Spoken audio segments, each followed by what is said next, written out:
Hello, everyone. Thanks for joining us today. My name is Deb Hodgson. For those of you that know me, please bear with me as I go through my intro. I am co-founder of New Hampshire for Safe Technology, along with Jen White and Lori Schreier. And my unplanned journey over the past 6 years is what's led me here today. In the fall of 2017, we had scheduled to have our home measured for wireless radio frequency on our return from a hiking trip out west. I had planned to come off blood thinners, and I was aware that wireless could thicken the blood, so I thought that sounded like a prudent precaution to take. I had also been having issues with insomnia, constant ringing in the ears, heart arrhythmia, palpitations, tooth and jaw pain, dry eyes, facial flushing, dizziness, and blood pressure issues. I had developed severe pressure headaches that felt like my brain was swollen or on fire, and I had great difficulty thinking, speaking, and remembering. I even got lost several times in the town I've lived in for nearly 40 years. I did not yet know that it was all related until we removed the wireless from our home and cars. My health quickly improved. My seemingly unrelated symptoms disappeared as well. Interestingly, the plant in my kitchen that had sat there doing nothing for over a year suddenly grew 15 inches in 2 months. That was an eye-opener to everyone in the family, since it's much easier to believe what you can actually see. Realizing this is an issue that ultimately affects everyone, I stepped out of my comfort zone with a little push from reading EMF Off by Olga Sheehan and the support of Cece, despite knowing others will certainly think I must be crazy. I held 2 public screenings of Generation Zapped and reached out to many legislators. My state rep, Patrick Abrami, was truly exceptional. He actually listened and responded. He investigated the science. Then he and State Senator Tom Sherman were successful getting New Hampshire to pass the first U.S. law to begin addressing technology safety. The New Hampshire Commission on Health and Environmental Effects of Wireless Technology was established in the fall of 2019 and produced a groundbreaking report in the fall of 2020. The New Hampshire Commission report is a great place to become informed, to empower you, to protect yourself, your family, and community by becoming aware and learning how to use technology safely. We at New Hampshire for Safe Technology, along with Cece Doucette of Mass for Safe Technology, are supporting the Commission's work through community information sessions like this, and we thank you for being here. Our speaker today is the infamous Cece Doucette. She's been a tireless supporter to all of us in New Hampshire and everyone around the country on the EMF issue, and we are grateful to her. Welcome, Cece. Oh, you're muted. Thank you so much, Deb. I'm honored to be here with you again today. My Zoom is being a wee bit cranky this morning, so I'm hoping it will behave itself. And let's see if I can go ahead and put the spotlight over here. So thank you, everybody, for joining us. I want to give a special acknowledgement to Dr. Rainer Nyberg, who's with us from Europe today. He's joining us from Finland, and I know he's trying to get information together to work with their schools over there. So Dr. Nyberg, I am dropping into the chat for you right now a wonderful expert panel that was done here in the United States recently. And if you haven't seen it yet, please go ahead and take a look at that. And maybe if you're presenting information to English-speaking authorities, this might be useful. There are doctors and scientists and building biologists and nurse and others who are talking about the great need to protect our children in schools. So thank you for the call for information that you sent out to some of us a while back, and I'm happy to be able to share this with you today. Can you give the link, please? Yes. Can you open your chat and confirm that it's there? I can't do it now. Okay. I will, if you don't get it before the end of our Zoom or by the end of our Zoom, then I will go ahead and email it to you when we finish. Thank you. And thank you for the research you've done over the years the many years on the biological effects of today's microwave radiation. So thank you for being with us. All right, everybody, I'm going to do a screen share with you, and in the next hour, hour and a half, we'll go through my slides, and then we'll open it up for conversation at the end. So feel free to take notes. We don't encourage heavy use of the chat while we're presenting because it takes attention away from the information that's being given to you. So please, jot down your questions by all means, but let's wait till the end so we don't distract others with a very active chat conversation. All right, Sydney, welcome back. And can you please give me a nod if you can see my slides? Okay, great.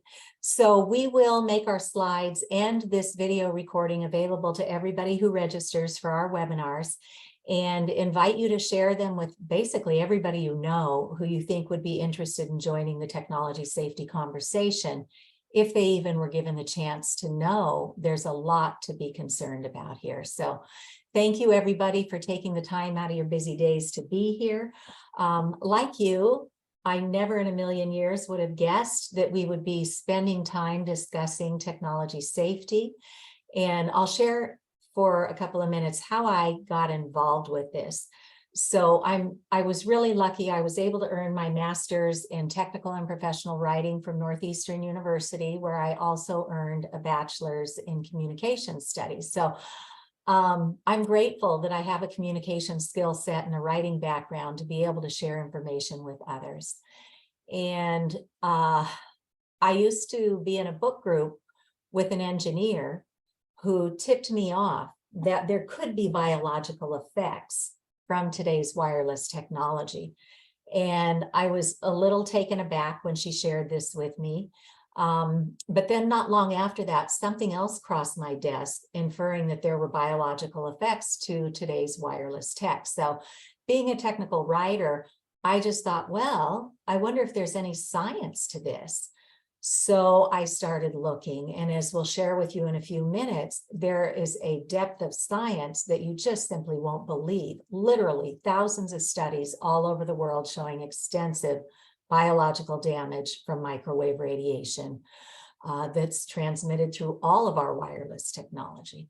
So I opened this very difficult conversation with my schools here in Ashland, Massachusetts in the US.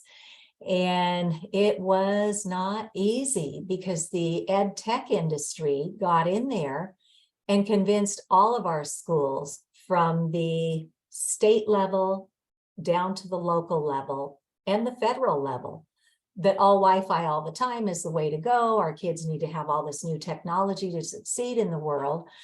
But what I was reading in the scientific literature was not supporting that disinformation. What I was seeing is that children are especially vulnerable to the radiation that's coming out of our wireless tech. So I started down this road, and I thought, if I just raised my hand and said, hey guys, I think we've got a big problem here, that our schools would respond as if we had a gas leak in the science lab. But I got back nothing, like crickets. And so I started, gathering up the science and sharing it with our school committee and our superintendent and anybody really that I could think of who should be concerned about this. And ultimately, we became the first in the United States to even have this little sign hanging in our classrooms with best practices for mobile devices. Turn off these devices when not in use, only turn on the Wi-Fi when needed, and always place a mobile device on a solid surface. And just like when I was a little girl, my mother, if I got too close to the television set, would say, stand back from that. It's not good for your eyes. But even back then, I think we knew scientifically that the electric and magnetic fields that were coming off of that old television were overpowering our own body's electric and magnetic fields. So keeping a distance is recommended. And so yeah, we became the first in the United States even to have this little sign. But sadly, our schools have not actually protected the children. They're waiting for higher authorities to tell them what to do. So I went to my state senator and I showed her the science, and I showed her you know, our school's little sign. And I measured the microwave radiation coming off of her cell phone and her district director's laptop. And it went right off the charts into the red zone on my meter. And they're both looking at me like deer in the headlights, like, whoa, really? And I said, yes. And nobody knows that this problem exists because it's invisible. I said, is there something that you can do from where you sit to at least give the public the right to know that they have a choice in how to choose connecting to technology? So she put me with a lawyer in her office, and this is Senator Karen Spilka, who has since then become our Senate president. And together we crafted a very simple bill that would bring the right minds to the table to look at the facts and then decide what to do. Now, we have had bills here in Massachusetts for 10 years, and we have succeeded in getting them out of the first committee, but then the session expires and nothing was ever done to create a law to do something about this. But as Deb noted in her introductory remarks, we were able to do that in New Hampshire and get this amazing, groundbreaking report issued that we'll share with you momentarily. On this journey for the first 2 years, I had nobody I could talk to about this. I was doing my research and my eyes were opening up wider and wider that we've got this huge potential public health crisis on our hands. And on this journey, I've had the privilege of connecting with many of the world's leading experts like Dr. Nyberg, who's with us today, and others who know that we have a major problem here.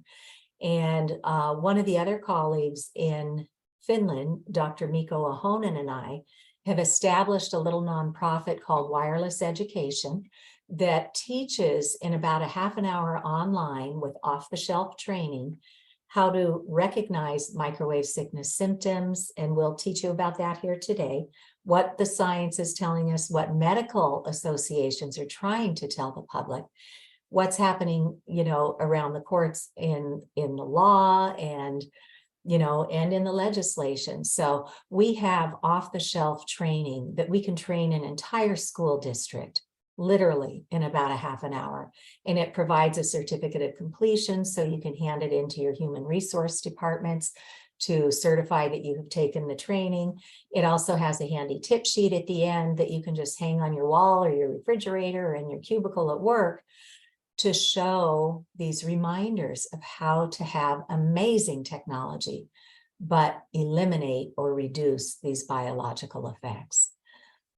And Dr. Deborah Davis is one of the world's leading experts on this topic. She founded the Environmental Health Trust, and she was brought to Massachusetts in the summer, I think, of 2016. And she brought with her a panel of experts from around the world. And somebody tipped me off that she was coming to town. So after 2 years of investigating on my own, I felt like a kid in a candy store. I got to go sit at the Massachusetts State House for this presentation that was given to talk about all these risks that nobody is addressing. And I was astounded because I thought I was the only one around here figuring it out, but it was a standing room only crowd at the State House that had people from all over Massachusetts. So ultimately, we formed Massachusetts for Safe Technology. And when you get my slides, if you go into this link, you will be able to dive into a lot of the science and a lot of the activity we've been doing at the state level and the local level and in the courts to try and give people the right to know that this technology is extraordinarily harmful and that there are so many tools today to help us navigate to safe technology. And we're going to share all those tools with you today too. Anybody is welcome to join us at Massachusetts for Safe Technology. That will put you on my distribution list. And I try not to pollute everybody's inboxes.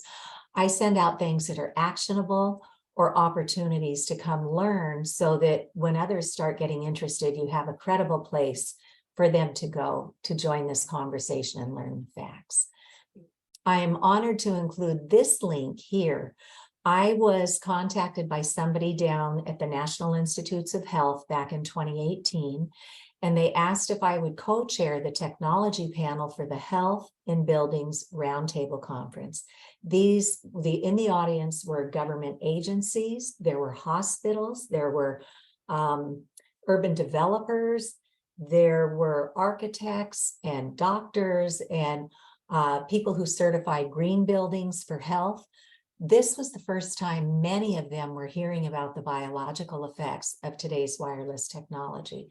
So I was so grateful that the folks who joined my panel included Frank Clegg, who's the retired president of Microsoft Canada. And here's a captain of industry telling us that he investigated, and our industry is not putting out safe technology. We also had Theodora Scarato, who's the executive director now at the Environmental Health Trust, which is arguably the world's largest database and think tank on this topic, along with other environmental exposures. We had Dr. Martin Paul, who's one of the leading scientific researchers in this area. And all of our talks are less than 10 minutes. So you can get these good little highly credible snippets of, in Dr. Paul's case, what are the mechanisms of harm? What is this microwave radiation doing to our bodies? And he goes point by point through how it is damaging our biological systems. And then I found a lecture by a gentleman by the name of Peter Sullivan. And he is in the autism community. And he used to be a fighter pilot, kind of like Top Gun. So he had really heavy exposures from the Earth's natural electromagnetic radiation, in addition to the radar that was mounted on the fighter planes that he was navigating with, and then all the instrumentation paneling inside the cockpit of his planes. Huge, huge emissions of man-made energy. And we'll use a number of different terminologies when you get into this work, but they all pretty much come back to the same thing, which is man-made energy that is two-way microwave radiation. And some people call it radio frequency radiation. Some people refer to it as the electromagnetic fields that pulse this radiation. So it's a bit of an alphabet soup, but it's all the same thing. It's man-made radiation that in the scientific literature, there has never been a safe level identified. And as we'll see, it's now been confirmed as a carcinogen. And once something is determined to be carcinogenic or causes cancer, any amount of that is potentially carcinogenic. So it's just not a safe technology. But Peter Sullivan, his health started to really decline. He lost a lot of weight. His teeth started getting brittle and all these other crazy symptoms. And then he grew up beyond being a fighter pilot to go work out in Silicon Valley. So like his friends invented the cell phones and stuff. And then he had two little boys. And when each of them came in through the preschool years, they both wound up on the autism spectrum. So Peter had the resources. He started doing the deep dive. He started investigating, and he did what a lot of parents will do. And that is to clean out the diet, get all the chemicals out of the food, go to a nice, healthy, organic style of eating. He went so far as to do the heavy metal detoxes and get those toxins away from the brain and the other organs. But today, what he tells families is start with a digital detox. Don't leave wireless radiation transmitting inside your home. And some will start with a nighttime detox, turn everything off for 12 hours at night. And both of his sons are now grown young men, and neither one of his boys are on the autism spectrum any longer. And I kind of did a double take on that because I didn't even know there was an option to get off the autism spectrum. So Peter joined us for that Health and Buildings Roundtable Conference, and he speaks about ways that industry and others can collaborate together to do better by our society. And then one of the biggest gaps that I discovered when I fell down the rabbit hole back in 2013, 2014, is we knew we could see so many people were sick from this microwave radiation. They'd go to their doctors. Well, the doctors had never been trained. They had no idea to look for microwave sickness symptoms or to test for them. So today we are so very grateful to have the EMF, and again, that stands for electromagnetic fields of radio frequency and other forms of man-made electric and magnetic fields.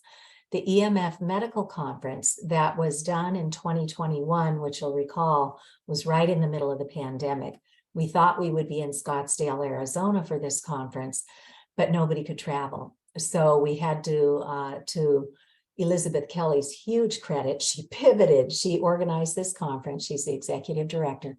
She pivoted, hired a company to come in and record all of the lectures in advance. And then during the actual conference that we held online, we had live panel discussions with all the experts. And so this EMF medical conference was accredited for 24.5 continuing medical education credits. That window of opportunity expired in July of 2023, but Elizabeth Kelly has just released the entire contents of this medical conference, over 60 videos from a half an hour to an hour, that people can now go through this link and attend that medical conference for free. We don't know of another medical conference of this magnitude with experts from all over the world, from science, medicine, building biology, and advocacy. So this is an incredible gift to us all that anybody can go take this training on their own time. So please share that with your healthcare teams too. Okay, so that's how I fell down the rabbit hole on this. So what caused my schools to become the first in the nation to even hang this little sign? Well, I think it was when they read the legal fine print that came with all of our devices.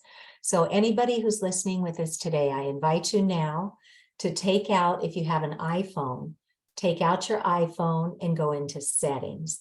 This you will also find in different phones like Androids or Googles or, whatever. If you just do a search on your phone, make and model, and then type in RF for radio frequency, RF exposure. So our friends at the Environmental Health Trust also have a web page on this called See the Fine Print, and you can go look at what a lot of these devices have been telling us all along, buried way down in the fine print. For example, on the iPads, the disclaimer had always said, be sure that the human exposure to RF energy does not exceed the FCC and the European Union guidelines. Always follow these instructions and precautions. Orient the iPad in portrait mode with the home button at the bottom of the display, or in landscape mode with the cellular antenna away from your body or other objects.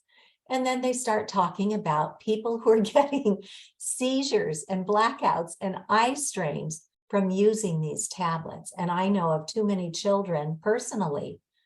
One in the town next door had the first seizure using an iPad. Another physical education teacher contacted me from Wayland, Massachusetts, where one of the children in her custody in school also had a seizure using a tablet. And what did we do during the pandemic? We handed out a tablet to every single child with not 1 ounce of technology safety information. So thank you to everybody with an iPhone who's gone into settings. From there, scroll down and hit general. And then from general, go all the way down to the bottom where you will see legal and regulatory. Hit that. And on the next menu, about 4 down, you will see RF exposure, which is again, this radio frequency, microwave radiation that they politely call energy in this fine print disclaimer. And if you read through that, you'll see that they're telling you that they tested this device at a distance from the body. So if you or others you know have made a habit of tucking a cell phone into your bra or into your shirt pocket or your suit pocket or your waistband or your back pocket, you are exceeding the Federal Communications limits for microwave radiation. In the subsequent paragraph, they say to reduce your exposure, use a hands-free option like a headset or speakerphone. And I'm going to take a pause in my sharing for a moment to show you a couple of things. So if you were to take a regular headset that has a wire in it and run it up to your brain from a radiating device, one of the properties of this microwave radiation is it likes metal. It amplifies with metal. So if you're running a wire from a radiating device up to your brain, that's a clean party path for that radiation to come right up to your head. So for every problem we have managed to create for ourselves, there are solutions. And that's our main message today. The message is not no technology, because we live it, we love it, and it's how we run our lives. But it's high time we be given the facts that, like, for example, there's something called a hollow tube or an air tube headset that you'll see just has rubber tips that go into your ear and a nice long cord so you could set the radiating device away from you. And when you plug it into your cell phone, it has, you know, a nice audio control, volume muting here.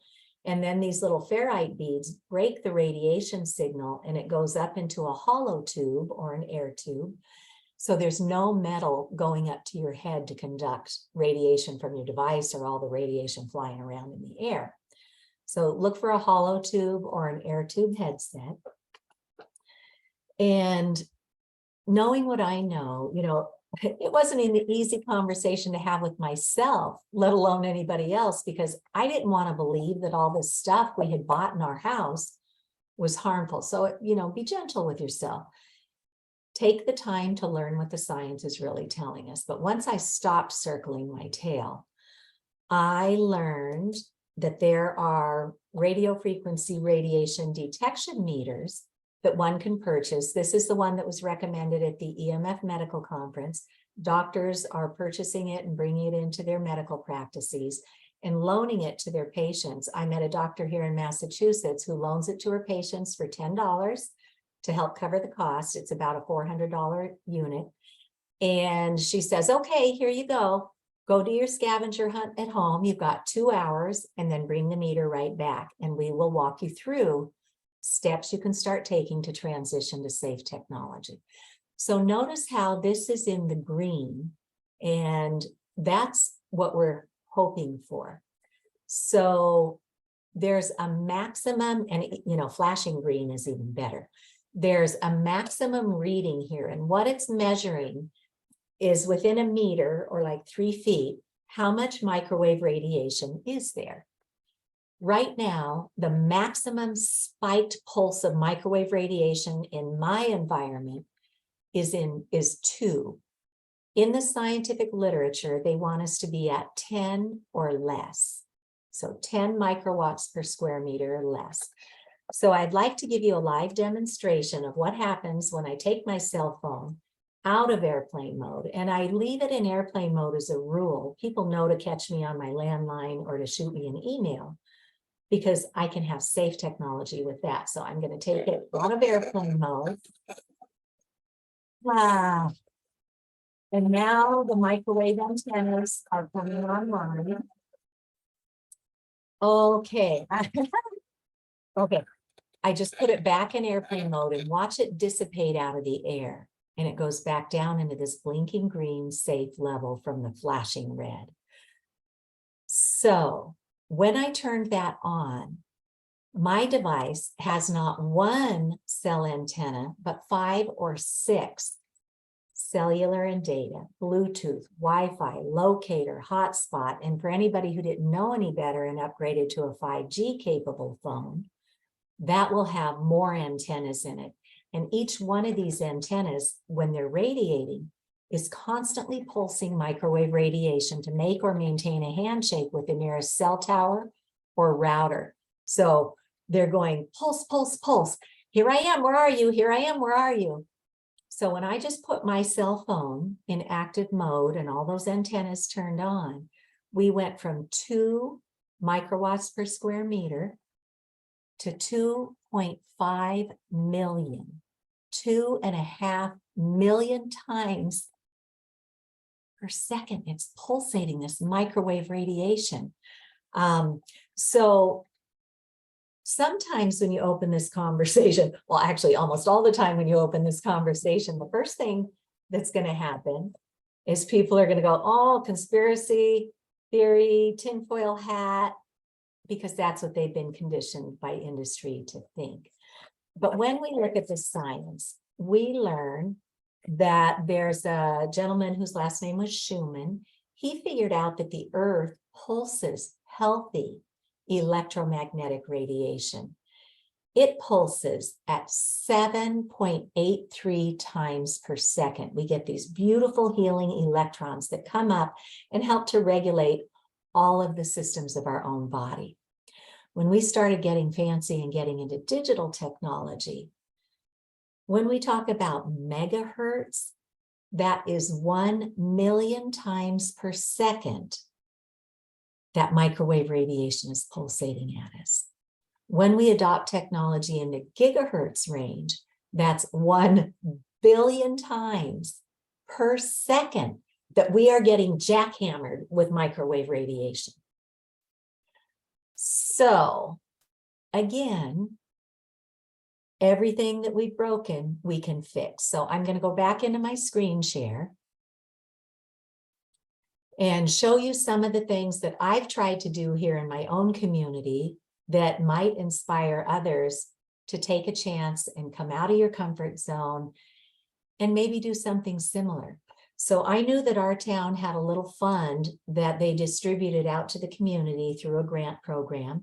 And so I went after a grant. I submitted an application to see if I could get one of these meters to put on loan in my library and then donate one to the schools so we can gather the data, see how high the radiation is, and address that gap from where we need to be. Well, once again, that was not an easy conversation to have. The first time I submitted my application, our select board read it and said, gee, we don't really understand what you're talking about. Come back next time. Well, by then I had started educating our legislators and giving testimony at the State House and stuff. So the second time I came back 6 months later with the application, they said, gee, this is probably more a Board of Health issue. So why don't you go talk to the Board of Health? So I went to the town's health agent, and he was around back in the 90s when industry was first pushing the cell towers in our communities. And he told me that, gee, we were told at the local level that we have to follow the state authorities, and the state authorities have to follow the federal authorities. And there's this thing called the Telecommunications Act from 1996 that says, if anybody's concerned about environmental impacts, well, shoot, you're just out of luck. You can't sue us. And I went, what? That's crazy. But that indeed is the way that the law stands today. And some circuit courts have interpreted that environmental impact also includes human impact. So if it's harming humans, guess what? There's nothing you can do. So to anybody using common sense, that just doesn't sound right. But when I talked to our health agent about Wi-Fi and wireless, he didn't know. So I reached out to our state level Department of Health, or he did, and they said, well, we're sort of working on this issue, but they didn't really have anything good to give us on it. So long story short, it took me 3 tries. It took me educating our legislators. It took me educating every member on our select board who held the purse strings on that grant fund. And I met with them in my home, in their home, in local businesses and local coffee shops. And one by one, I educated them such that the third time I submitted my grant application, they said, well, we can see it looks like there's something here. We'll give you enough funding for 1 meter to put in the library on the condition that the library trustees agreed to take this into circulation. So then I had to go present to the library trustees, and I presented the science and all that, and they voted 4-1. And we became the first in the United States to put a radio frequency detection meter on loan in a public library. At the first medical conference, I met a doctor here from Newton, Massachusetts, and she and I went after a state level grant from our cultural council. We put another one on loan in the Newton Library, which has sadly since gone missing. And then out in Pittsfield, Massachusetts, where Verizon has put a cell tower on top of a neighborhood where the Board of Health investigated and wrote an emergency order because 17 children and adults got so sick, their homes were no longer able to be held because this radiation made them so sick they had to abandon their homes. They were no longer habitable. So in Pittsfield, you know, today I got mine in our library in 2016, but fast forward a few years, most of our libraries in the US today have something called the Library of Things, where they loan out equipment to the community. And so Pittsfield didn't have to go through a grant. They actually funded it out of their own budget, and they put one of these Safe and Sound Pro 2 meters on loan in their public library. So this is the one that I would recommend folks get today. The Acoustimeter is the one that we have, and both of them are excellent meters. The Safe and Sound Pro 2 is just a little more current and has a few additional features on it. So at the community level, we can educate and we can put these devices on loan so everybody can borrow it. And I know others who pool their pennies together and their neighbors will go in on one. Or family members will go in on one. And some people are in a position to just pay $400 and get a good meter. So well, as we'll discuss in a moment, much of our mainstream media is now owned and run by about 4 to 6 big conglomerations in the corporate sector that have total control over what we hear in mainstream media with regard to technology safety. So our local cable stations are one of the last bastions of independent information available to our communities. And I am so grateful for our own here in Ashland, WACA. They have done a lot of public service announcements with me, including this 23-minute public service announcement where they sent somebody to my house and we did a walkthrough to show all these common exposures that nobody is thinking about. Our wireless mouse and keyboard, our printers, our laptops, our cordless phones, our microwave ovens, all of it accumulate this radiation inside of our homes. And we, of course, always offer suggestions for what to do about it. So you might appreciate this little public service announcement. It's helped over 10,000 people to date, so we're very grateful for that.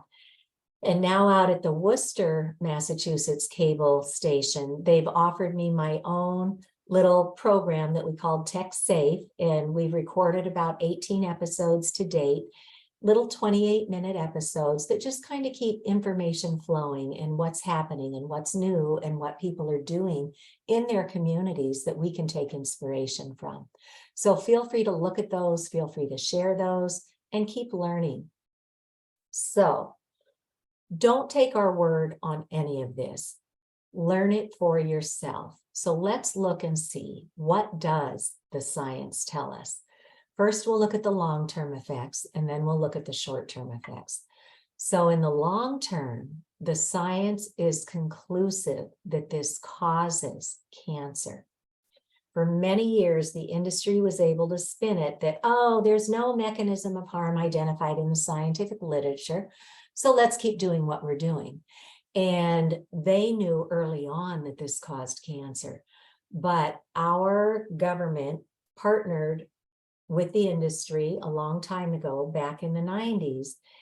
And this team of 200 scientists determined that, yes, this man-made energy causes cancer, but that study and all the studies under that umbrella got buried. And instead of invoking what's called the precautionary principle, which would protect us until something's proven safe, industry got in there with our military complex and they just rolled out all this toxic infrastructure.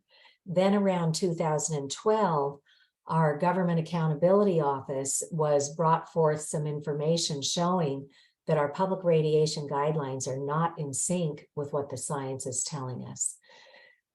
So long ago, the Food and Drug Administration commissioned a study to see if cell phones were safe 20 years ago. And it took them 2 decades to conclude that this is causing cancer and it's causing DNA damage. So this is the U.S. National Toxicology Program. This is their cell phone radio frequency radiation set of studies that they did. And what did they find?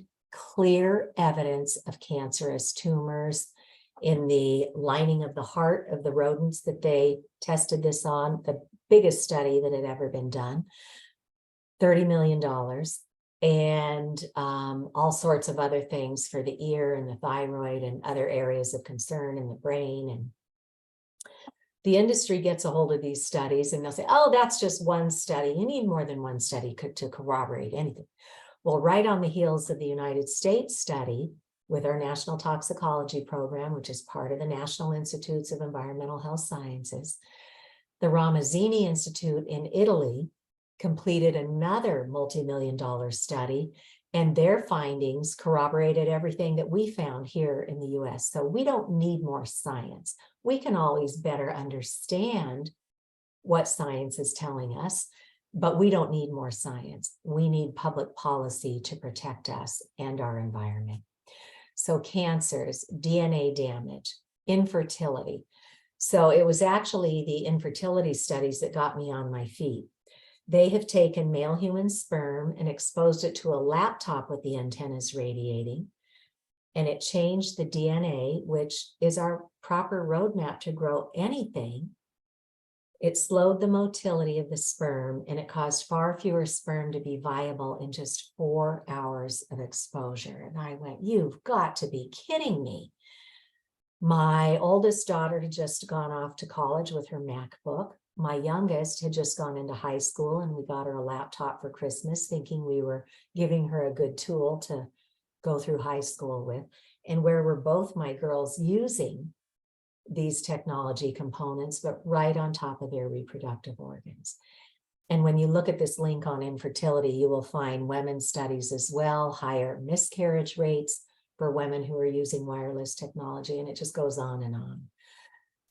So neurotoxicity, another mechanism of harm that's well documented now in the scientific literature, is that as we pulsate our brains with microwave radiation, it damages something called the blood-brain barrier. That's a membrane that covers the brain to keep toxins from going in as toxins are being escorted out of the body through the bloodstream. What Dr. Palpatcher and other scientists discovered is that when you jackhammer the brain with microwave radiation, it penetrates, or it opens up that blood-brain barrier. So now you've got a hole. And now as the blood goes by, it can take a turn into these highly sensitive areas like our brain. And there's a gut-brain barrier too that is compromised. So knowing that we are poisoning the brain with toxins and with microwaves, it is no surprise that we have seen major escalations in neurotoxicity. Dr. Hugh Taylor runs the OB/GYN program at Yale Medical School, and he's done some of the rodent studies. And we rely on rodent studies because what happens to them, by and large, happens to humans. And it's unethical to do these kinds of studies on humans. It's illegal, in fact. So Dr. Hugh Taylor exposed pregnant mice to radio frequency for a certain number of hours a day. And when those mice gave birth to their pups, these pups started bouncing off the walls of the cages, much like a child with attention deficit or attention deficit hyperactivity disorder. You know, la, la, la, not a care in the world because they can't focus and concentrate. And then there's Dr. Martha Herbert, who founded the Autism Lab at Massachusetts General Hospital. She's a Harvard pediatric neurologist, and she sees huge connections between what we know happens scientifically and what she sees in the families in her care with autism. And then there's Dr. Martin Pall, who did a recent review paper on Alzheimer's that's showing that just like with cancers, Alzheimer's used to take decades before you would really see what's been going on underneath, inside our body, start presenting symptoms on the outside. What Dr. Paul is showing is that instead of getting Alzheimer's in our 70s or 80s, we're now seeing it also present in our 60s, in our 50s, in our 40s, even in our 30s, and in rare cases, people in their 20s are getting diagnosed with Alzheimer's. So how long can we continue to pollute the brain with microwave radiation and all the other environmental toxins and expect to have people and other organisms that are what we used to call normal? So as I mentioned, the mainstream media is owned by the corporations that benefit and profit from these technologies. And so it's always very heartening when others who have a wide reach start giving resources to this issue. And one of them that I knew about as a mother is the Environmental Working Group, because they had put out fact sheets on pesticides and our food sources. So they put out every year the Clean 15 and the Dirty Dozen, which items of produce should you really try and buy organically, and which others from conventional growing methods with chemicals are better or might be okay to eat if they weren't grown organically, because the chemicals that were applied don't actually hit very deep the part of the fruit or vegetable that we eat. So I'm so grateful that they have secured funding to now fund a PhD who's working on microwave radiation. And they have put out some really good fact sheets. So this might be a place for you to go if you know other parents who might otherwise think you're a whack job for bringing up this topic. So now, hey, look, go see what the Environmental Working Group is telling us. So they have one for protecting kids from wireless radiation in school and at home. And then they have another one here on the impact to the nervous system, which is this neurotoxicity we're talking about. So great resources. And then this diagram here is from Dr. Om Gandhi, who's one of the research scientists, and he has done the modeling to show how much radiation is actually penetrating our poor brains when we put a cell phone up to our head. So on the right here is an adult, and these head models are all turned sideways. The little yellow part is the ear. So when you put that cell phone up to your ear, the microwaves are pulsating at your brain about a third of the way through. On a 10-year-old child, it goes about 3/4 into the brain. And on a 5-year-old child, this microwave radiation is penetrating and impacting almost the entire brain of this little kid. So children are especially vulnerable. They are not just little adults. Their skulls are thinner. Their brains have a higher water content, and most people recognize that in a microwave oven, it's the water molecules getting exacerbated that causes the heat that heats and cooks the food. Well, heating and cooking our brains is really not a smart thing to do. So we are morally obligated to protect our children, even while industry is pushing harder and harder to get the microwave radiation exposures increased inside our schools and on top of our schools and in our playing fields with cell towers and all the wireless infrastructure. And we'll give you some solutions for that in a little bit. So let's look at the short-term effects of microwaving ourselves.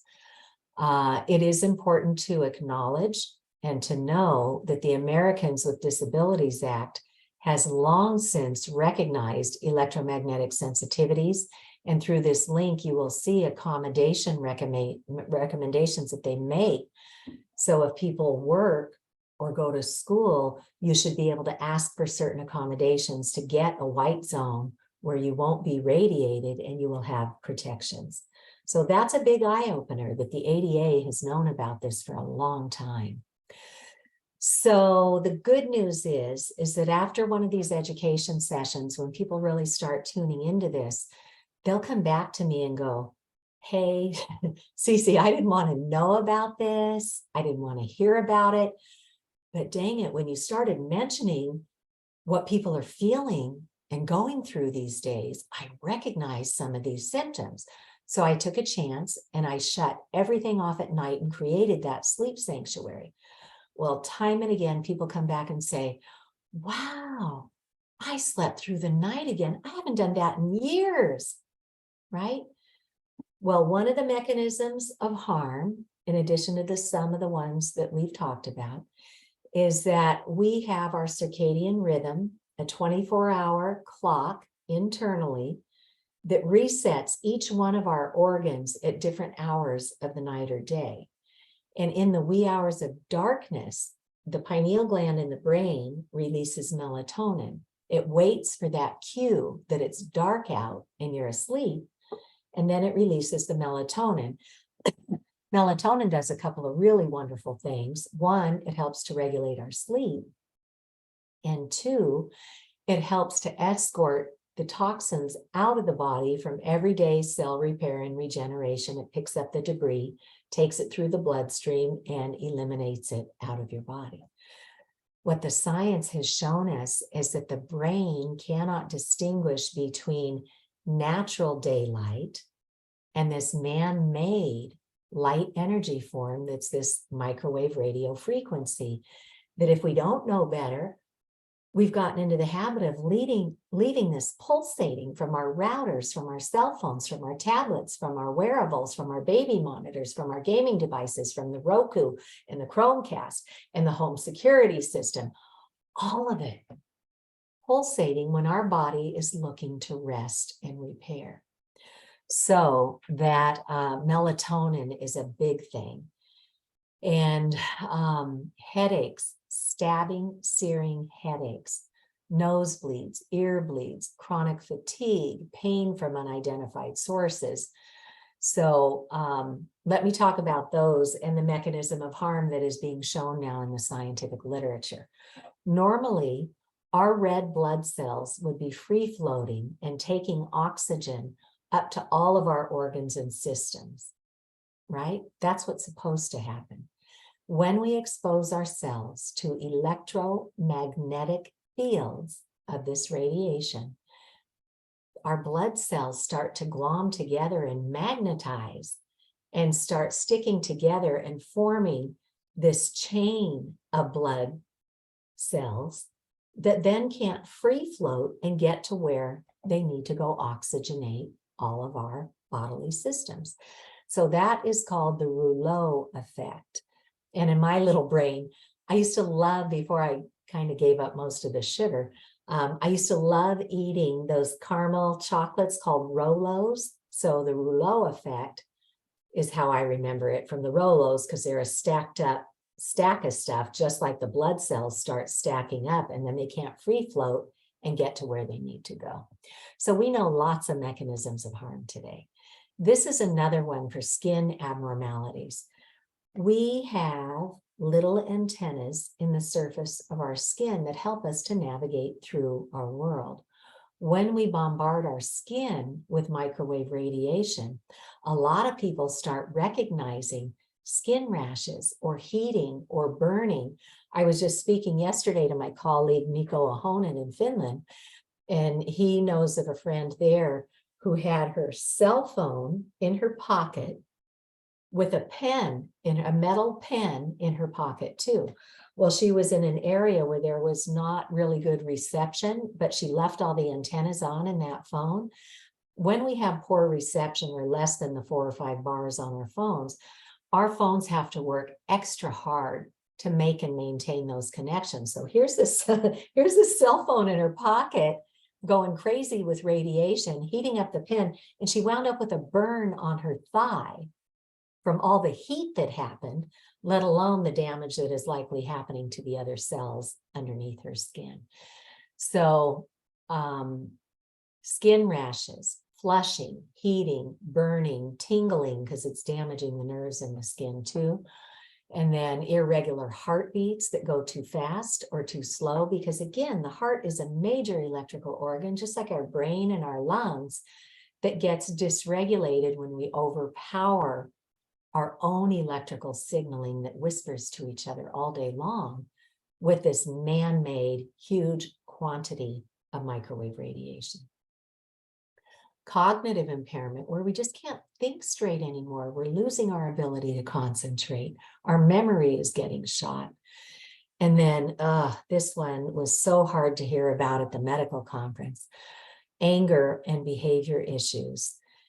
And what the doctors and scientists were telling us is that if we don't get a hold of this, we can very well expect that we are going to see many, many more societal outbursts in our communities because we are biologically changing the gray matter and the white matter of the brain that would normally allow us to make good decisions, healthy decisions. And so when we see, you know, these kids who have been gamers and they go out and they open fire on a community or a school, or others who are just angry, we've got to stop radiating the brain. I was just dumbfounded when the children returned from the pandemic and went back into the classroom. 3 different school districts here around Boston, just in Boston, I saw on the news, the children were responding violently with their Chromebooks, like literally beating their classmates with the Chromebook. And I shared that with a woman at my gym who turns out she's a teacher. And she said, oh my gosh, we had a teacher go out on disability with a concussion because one of the children picked up the Chromebook and beat the teacher with it. So these are happening right around me. And I bet if you start having these conversations where you are, you will start discovering that this anger and behavior issue is escalating all around us. Now, before the pandemic, we were at epidemic levels of anxiety and depression and seeing suicidal ideation, not only among adults, but children, like we have never seen before. So what has changed? Well, we are immersed in electropollution. So again, the science is very strong on what's happening to us, but it's not just us, it's every biological cell on the planet is meant to be synchronized with the Earth's electromagnetic field. That is how the pollinators, the birds, the bees, the moths, you know, every little insect that wants to be on our flowers is potentially harmed by this, and the birds too. So in The Hague in the Netherlands, when they started first testing 5G, the birds started dropping out of the sky, either stunned or killed outright because of these heavy exposures of microwave radiation. With our pollinators, we know the neonicotinoids are a really bad deal for our environment. But it's not just that. These microwaves, we now have strong scientific literature showing that it dysregulates their navigation systems. So they're meant to be synced up to the Earth. And when you put this whole layer of electrosmog in there, a lot of them are having trouble finding their way back to their hives or their migratory patterns if the microwaves are not just outright taking them out. So lots to look at here. And for anybody concerned with what we're calling climate change today, one of the little dirty secrets the industry would prefer you don't know about is that as far back as 2012, there was a Greenpeace analyst looking at the energy consumption and said back in 2012, if the cloud, or as we call all this technology, if the cloud were a country, it would be the 5th largest consumer of energy in the world. And that was more than a decade ago. And look how much more the industry has pushed on us since then. So energy consumption is huge. The atrocities that go on down in the Congo and other places, there are dozens of minerals that go into every single one of our electronic devices. If we knew the cost and the human toll that's happening, we would never listen to the industry when they come up with their, you know, sexy ads saying, "Ooh, here's a new one, go get the new one, you know, ditch the old one." We would learn to use everything to its full useful life and then be sure to recycle it when it's done. The data warehouses, the networks, our own personal devices are always consuming energy when they're transmitting. And then all the charging and recharging we do all the time. Streaming consumes vast quantities of energy. So instead, it's not rocket science to fix this. Just plug back in with Ethernet cables, from the back of your router, just plug in an Ethernet cable. And then you can plug in your devices. Who knew for short money, like $20 or $30, you can buy little adapters for your iPhone, the lightning adapter. You can get the adapters for the Chromebooks and the tablets. The technology is there, but nobody knows about it. Streaming is a big one, and that's what the industry is selling us on next. Every time we send and receive and charge and recharge, this is all using energy. And then we've been talked into all these cool apps to put all over our devices. And they're in the background doing updates and using energy all the time. So again, our message is not no technology, but let's learn to use it responsibly. And we have so many resources that we're going to share with you on how to start taking those baby steps to control your own technology. And then we'll also show you resources when you start thinking about, oh my gosh, what's happening in my office? What's happening at my schools? What's happening out on the playing fields? What's happening in the steeple of my church? We have materials to help you open those conversations calmly and credibly. So again, why don't we know? That was my missing puzzle piece as I got familiar with the science. And I'm like, surely somebody's got to have our backs on this, right? And then in 2015, Harvard Law School Center for Ethics came out with this incredible report. It's free and it's online for you to read. It's 59 pages where they investigated who is running our federal agencies and why aren't they doing their jobs. Notice the graphic they put on the cover of their report. It's a revolving door. And that's what we have is a welcome mat out for the industry to say, hey, come on in.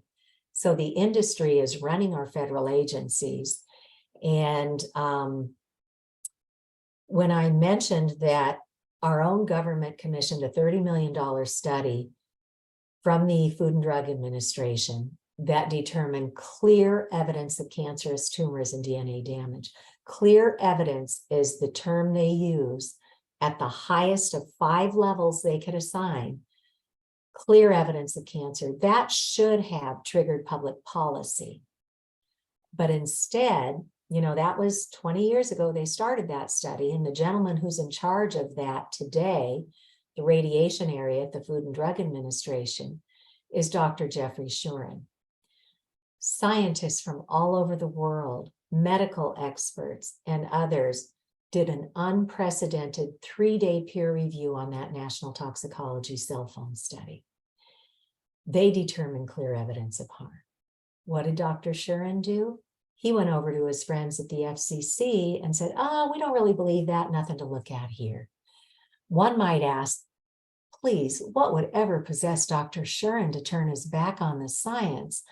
Well, when you look into his background, you don't have to look very far. You will discover that he's married to a woman who's a partner in a law firm that represents the wireless industry and other big environmental polluters. So Dr. Shuren should have recused himself. He should have never been near that study. But instead, he told the FDA, nothing to look at here. Keep doing or he told the FCC, keep doing what you're doing. So sadly, I also want to mention that this report from Harvard came out in 2015, and last November in 2022, ProPublica came out with another really good investigative report, basically saying the same thing, that the FCC, the FDA, and others are captured agencies. So it's heartbreaking to realize that this goes all the way up to the World Health Organization with the conflicts of interest. I was actually presenting next door at the Dover-Sherborne High School or school district to their wellness committee. And as I was presenting the facts, a gentleman around the conference room table was fact checking me. And I think he said something like, well, look, the New York Times says 5G is fine. It's just the Russians are fear mongering again. And people used to trust the New York Times. But now if you go look at their board, you will see it is riddled with industry. And if you look a little bit further, you will see that Verizon has a 5G lab at the New York Times. So they have conflicts of interest. Others will do fact checking and say, well, look, the World Health Organization says it's inconclusive and we should just, keep doing what we're doing. But if you don't know where to look past that propaganda that's up on the earlier pages at the WHO, you would never know that because of the Italian study and the US study where the rodents clearly showed cancer and DNA damage, you would never know that the World Health Organization has reopened their investigation on radio frequency fields. And they say, we want to know, in addition to cancer, we want to know about infertility. We want to know about electromagnetic illnesses. We want to know about the effects on children. We want to know about the effects on the environment. So that all sounds really good and really hopeful until you do your homework and you discover that there are two groups at the World Health Organization. One is highly qualified scientists who know what they're talking about. The other is an industry-backed group, again, at the World Health Organization. And it looks like they're stacking this new investigation with industry folks and not the ones who are qualified to weigh in on this. So the corruption goes all the way up to the top. So that's all the bad news, you guys. And when my kids were little and something would upset them, I would say, okay, go over to the couch or your bed and scream into a pillow. Get it out of your system, biologically get that stress out of there. And then I'd say, come on back to the kitchen table and let's sit down, talk about what's upsetting you, and then let's see what we can do about it, right? So I know this is a lot to listen to and to get your mind around. And at the first medical conference, Dr. Lynn Patrick, who put that conference together, she said, folks, we know this is like drinking water out of a fire hose. So, be gracious with yourself. But then let's look at the solution. So what can you do today to lessen your exposures? Start taking baby steps. Start thinking about putting your devices in airplane mode as a rule and only turn on the one antenna that you need for the shortest amount of time that you can get away with when you're on the go. When you're not on the go, start creating a sleep sanctuary. Shut everything in the house off at night. Anything that's in airplane mode, you can still use your alarm on your clock or your clock and your alarm on your devices. You can still use anything you've downloaded. Just turn off the radiating antennas. So those are the first steps. Next, you want to think about hardwiring. And that's a little 3-step process, right? Wherever your router is, flip it over or look on the bottom, but you will find Ethernet ports. All you have to do is get your Ethernet cables back. If you're going to buy new ones, I had a box of them in my basement that weren't being used anymore, and we just plugged those back in. But if you go to buy a new one, look for something called a shielded Ethernet cable. It'll only cost you a couple dollars more, but that will protect you from other man-made energies. There are electric fields and magnetic fields, in addition to the radio frequency radiation. There are electric and magnetic fields that come off of household wiring that can emit 6 or 8 feet into the room that can make some people sick too. So look for shielded cables. Most of us have more than one device that we use now. So if you want to plug in multiple devices, or if you have a classroom and you want to plug in 30 devices, look for something called an Ethernet switch. Think of it as like a little extension cord or a little extension box for your electronics. What this does is it takes the feed coming into your property that hooks up to your router. It picks up that connection, goes through the Ethernet cable. You plug it into one of these ports here. And now it has brought this nice, better signal to you from the street. And then you just get separate little cables and little adapters to go to each one of your devices. And so you can plug in a whole bunch of devices at once. And the nice thing is whereas wireless is all this spray of radiation going out, and just by spraying it, your quality is going down just because it's wireless. And then you're competing with one another for all that garbage in the air. And when you use hardwired connections, each one of these ports gives you a direct connection to the internet. So hands down, hardwired connections beat wireless technology every single time, except for the convenience. And we can just learn to retrain ourselves to sit down at a hardwired piece of technology and only use the wireless sparingly when we're on the go, and only the one antenna that you need at the time.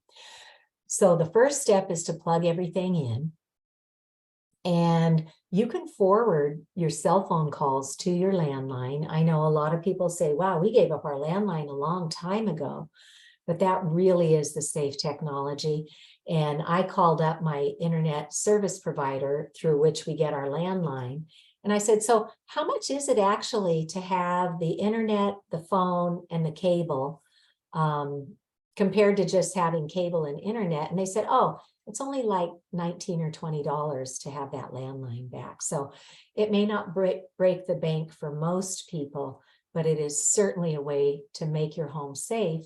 And then you can forward the landline or the cell phone calls to the landline right through your settings on your phone. It's just the touch of a button.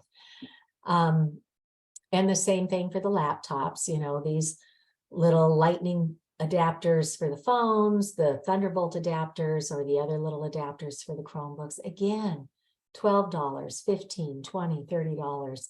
It won't break the bank for most. And I used to run campaign after campaign for my schools to get this technology in. I know we could do fundraising to hardwire all of our schools if the people in charge would do their homework and realize just how harmful this is to our children and our teachers.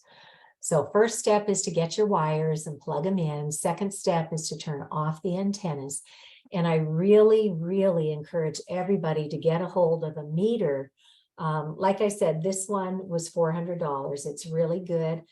The same company, Safe Living Technologies, also sells meters in the $200 range for people who don't need to have the exact, you know, specific numberings and stuff that are fine. I know people with electromagnetic illnesses who use the $200 meters and they're fine. So, but we need to measure, because the internet companies, the wireless industry is pushing 5G and the Internet of Things. That's 5th generation technology. They want to have 200 devices in your home, wirelessly connected. Everything from your baby monitor to now they're putting these little radiator components on babies so that it can send a signal to your cell phone if your baby soils itself. I mean, come on, folks, don't do that. Pick up the baby and do the sniff test like we all used to do. So that's the industry's plan, 200 in every home. So it's critically important that we measure and that we learn to buy products that don't have radio frequency transmitters, or if they do, ones that we can disable through the settings. So that's the stuff that you may have control over. There are 3 or 4 areas where the industry has pushed this in and we have not been given control. We'll talk about utility smart meters, the original cell towers, and now the 5G small cells. And there are satellites being launched up into the heavens that are also pulsing microwave radiation. So let's see about the smart meters. So when I was a kid, I'm one of 10 children. And so it used to take a while to get found when we were playing hide and seek. So I would be out there in the bushes sometimes and I would be hiding and I would see the little dials going around on the utility meters on our home for gas, water, electric, you know, it could be solar today or propane. But those were analog meters. That was just a strictly mechanical device that measured your consumption of that particular energy source. And then you would get your bill. Industry, getting fancy with digital technology, started selling services to our towns. And they would say, hey, let's get rid of those old analog meters and replace them with digital meters. We will be able to make it so that instead of having to pay somebody to walk the neighborhood every month, they could just drive by, point their scanner at your house and get a reading and then drive to the next house. That's going to save so much time, and your town is going to save a lot of money, right? Who wouldn't fall for that? It sounds great.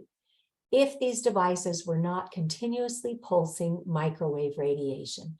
Now, the industry will tell you, oh, it's just a couple seconds a day. But when I took my monitor and I sat down on my living room floor, where there are 2 electric meters mounted, one for solar and one for electric, I sat there and I measured and I did the math. And what I discovered is that off of those 2 meters, it was pulsing at my family 17,000 times a day. Pulse, a quick hit of microwave radiation. So if you have somebody living or sleeping or spending all their day on the other side of that wall, we see people get very, very sick with those early onset microwave sickness symptoms, the headaches, the nosebleeds, the anxiety, the depression, the cognitive impairment, the insomnia.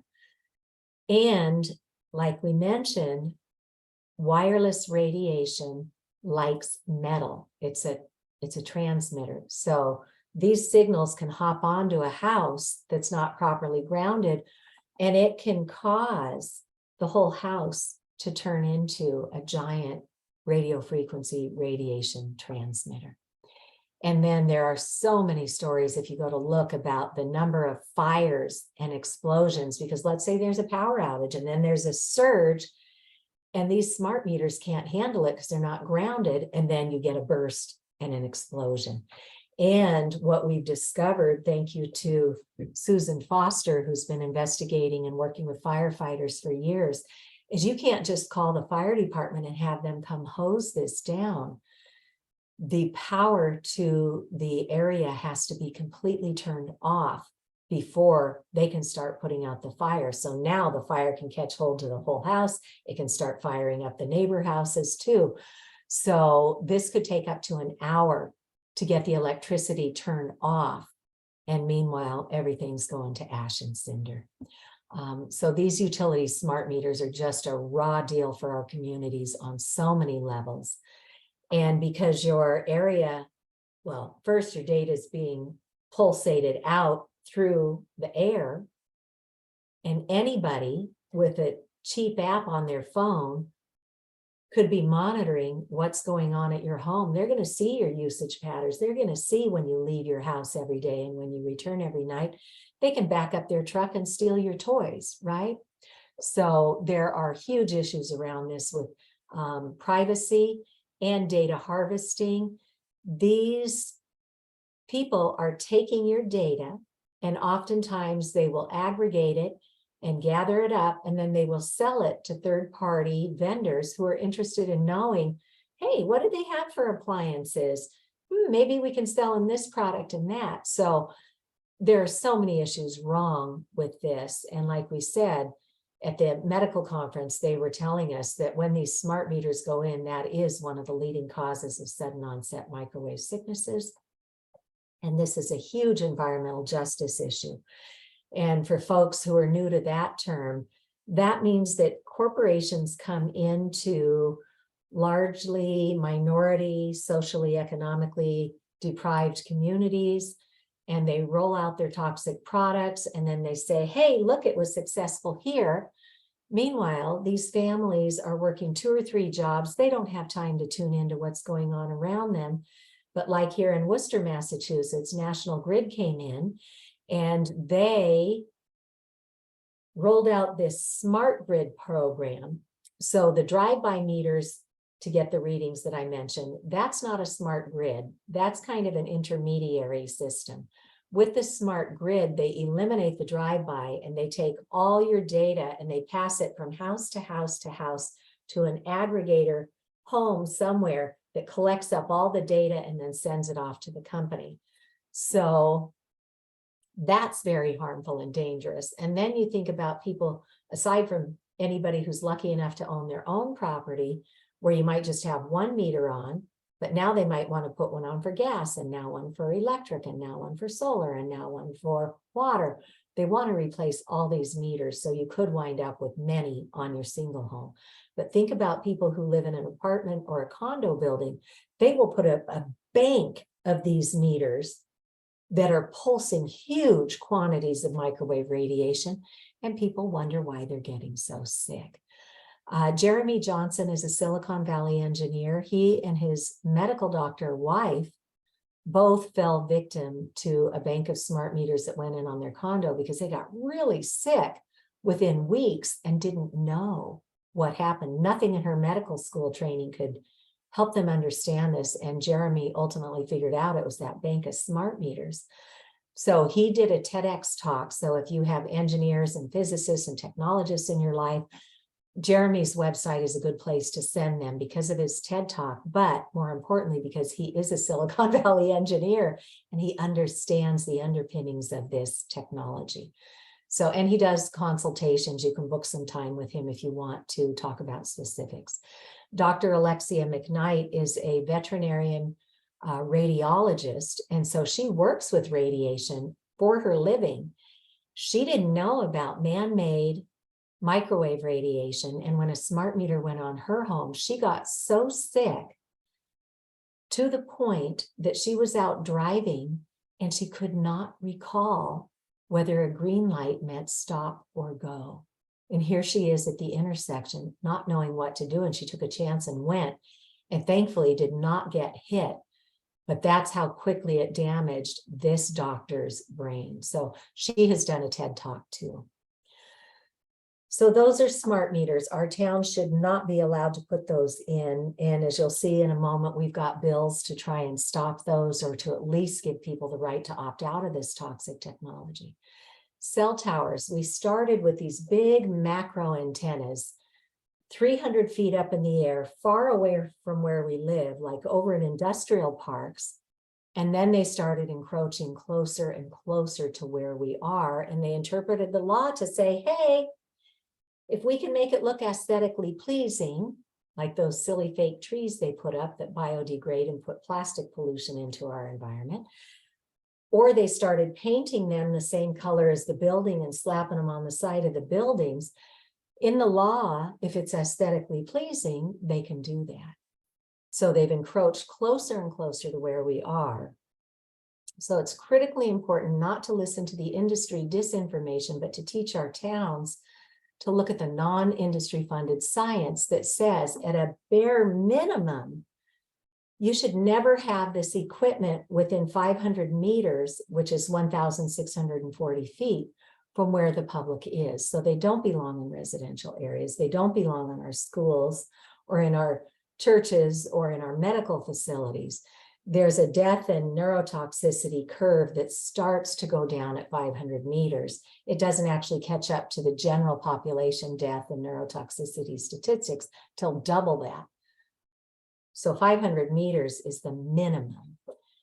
And for folks who want to say, well, gee, how many are around me? Here in the US, you can go to a website called antennasearch.com, and you can put in any address and it will give you a return of 3 miles. And so when I put in the State House address here in Boston, there are, at the time that I did this, 1,520 towers and more than 4,500 of these giant antennas within 3 miles of our State House. And this is what one of the Boston neighborhoods looks like. And we wonder why people are getting so sick. And then the industry started adding on more radiation transmitters with what we call 5G small cells. So 5G just means 5th generation. It came after 1st generation, which was just a simple cell phone. And then 2nd generation, we got texting. And 3rd generation, we started getting onto the internet. And 4th generation is where we were, and we could do everything that we could do on a computer from a watch or a cell phone. So this is 5th generation technology, but it's not just the next thing. They have pretty much sold all the waves that carry these big long waves that can get into a building to reach your cell phone or your tablet or whatever. Those are the 3G and 4G signals.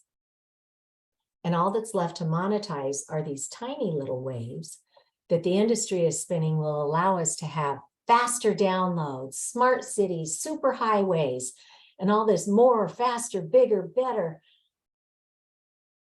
But what they're not telling us is the downside. And if you do your research and look to see this new revenue stream for the industry, they are actually buying up the entertainment industry at the same time that they're promoting all these small cell antennas. So 5G as it stands today can't fly on its own. It needs the backbone of those longer existing waves to reach us and to reach our 5G devices.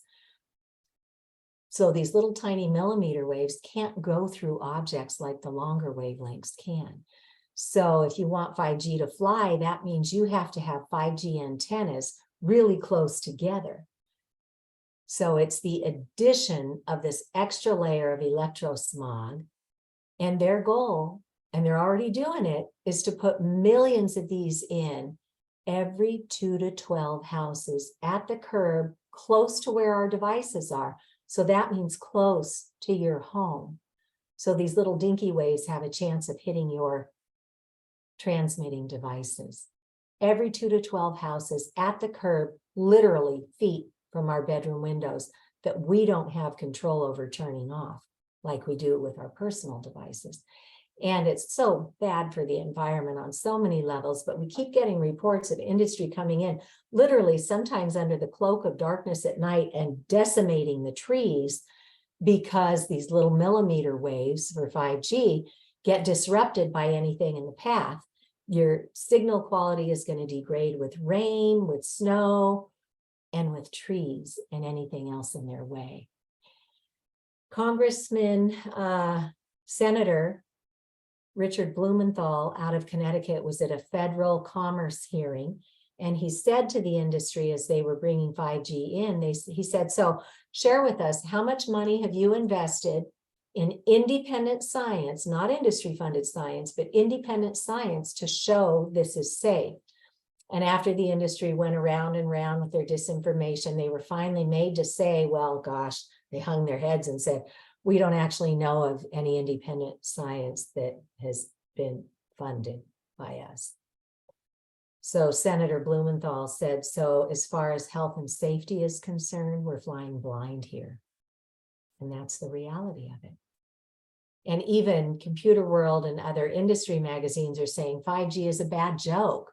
It's a great revenue stream for industry, but it's not even giving us better, faster signals that they're promising us. But that didn't stop Verizon from putting out a press release saying, hey, 10 million Americans can now have 5G signal because they're putting in all this toxic infrastructure.